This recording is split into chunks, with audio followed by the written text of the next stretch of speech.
Does a company actually need core values? That is a question we in the Mahindra Group asked ourselves when we were going through a time of great turmoil and change. India was liberalizing after more than 2 decades of being a tightly controlled and monopolistic economy. And companies like ours that had learned the art of flourishing in a regulated economy were suddenly at a great disadvantage in a liberalized one. We literally had to transform ourselves to survive. Many others didn't. In our case, we made great and sweeping changes to meet the challenges of change. But in the midst of all of this churning, we also stopped and asked ourselves, are there some things that should not change? Are there elements of our journey so far that we should preserve, which will serve us well in any situation, past, present, or future? Are there some things that are so intrinsically a part of us that we cannot change them even if we would want to? And that is how we started on our quest to discover our core values in 1997. It was a very long and insightful process where we analyzed the stories, the rituals, the memories, the myths, and the legends that were an intrinsic part of our corporate culture and history. So our core values are good corporate citizenship. We have articulated our emphasis on business ethics long before the recent events on Wall Street demonstrated the wisdom of doing just that. And we have always believed in doing business with a larger social purpose. Number 2, professionalism, in the sense of choosing the best person for the job and then empowering him or her to do their best.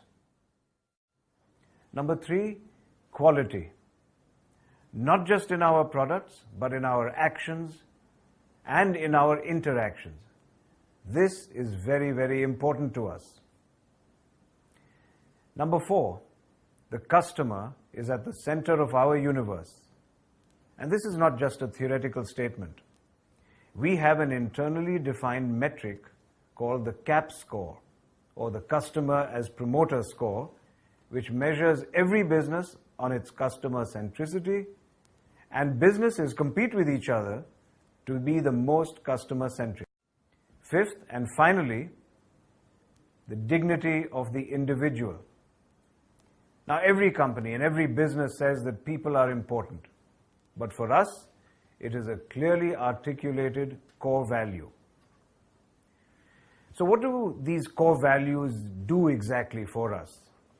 And perhaps a picture, as they say, can speak louder than words. What you're seeing now is a drawing done by the 10-year-old granddaughter of one of the members of the core values team. It explains beautifully what we mean by core values, core purpose, vision, and strategy. As you can see in the picture, there is a road winding up the mountainside, which gets progressively more difficult.